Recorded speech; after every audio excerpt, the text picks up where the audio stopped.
When you're a Roman soldier, you see a lot of strange things. The Roman Empire stretches across half the world. Soldiers like me get sent to a lot of strange places. I see strange people who speak strange languages and do strange things. But I don't think I've ever been to a place stranger than Jerusalem, the capital city of the Jews. I hadn't been there more than a few weeks when we got the call that a riot was starting. That's our main job as soldiers in foreign countries, to keep the peace, to stop people when they're fighting. The locals were in an uproar about some Jew named Paul.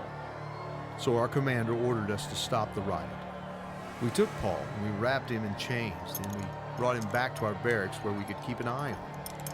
If we hadn't stopped the crowd from beating him, he would have been killed. It seems like this Paul guy was talking about another guy named Jesus. The crowd didn't seem to like him either. So we got Paul safely inside and were ordered to guard him. The next day, our commander released Paul, but that didn't last long. It was the same thing all over again, Roman soldiers to the rescue. The next day, I'm wondering if I'm ever going to get a day off. I'm also hoping that the commander doesn't let this Paul guy out of his sight. 2 days in a row of being the riot police. We didn't need a third day of this. Suddenly, I hear a knock on the door. Excuse me, sir. Can I see your prisoner, Paul? Well, he's actually not our prisoner. As a matter of fact, we really don't think he started the riot at all. He looks like to be the victim here. Why should I let you see him? Because, sir, Paul's my uncle. Your uncle? Do you have proof of that? I can't show you any proof, but if you'd take me to him, he would tell you right away that I am his nephew. So, what's the emergency here, son? My uncle is in danger. I would really like to be able to speak directly to him about the situation. I think to myself that this kid is really pretty cool. When I was his age, I would have been afraid of a Roman soldier like me. I would have gotten all flustered and upset. I pretend that I'm thinking about my decision, but this kid doesn't look dangerous to me. Okay, but what I'm going to have to do is I'm going to have to search you to make sure you don't have a knife or any other kind of weapon, okay? Okay. Okay, never mind. Just come with me. Follow me wherever I go, okay? Okay.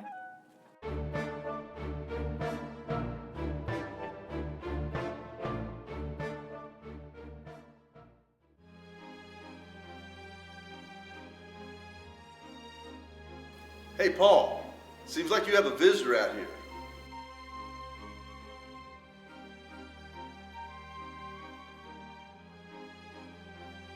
It looks to me like the boy's telling us the truth.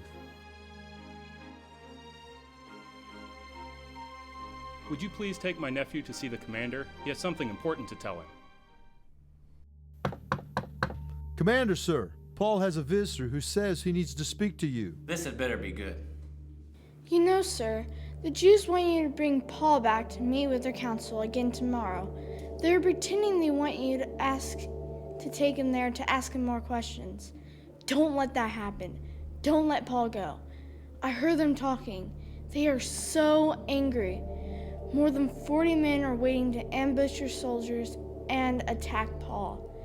These men have promised each other not to eat or drink until they have killed him. Thank you, young man. Good job. You may go now, but don't tell anyone else about what you have heard.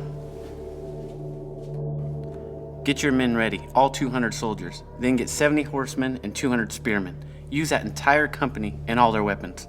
Don't reveal this mission to your soldiers. It must remain top secret. We must get Paul out of Jerusalem now.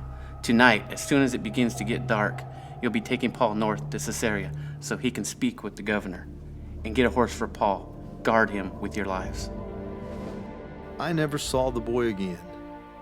And once our guard detail got Paul up to Caesarea, I never saw him again either.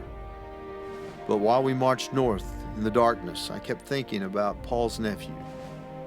He was all alone when he heard that Paul was in danger, and he knew that he had to take action and to tell the truth. No one else could do it, so he took some risk. He was willing to stand up to do the right thing for Paul. He didn't have the training or the weapons of a soldier, but he had the wisdom and the bravery of a hero.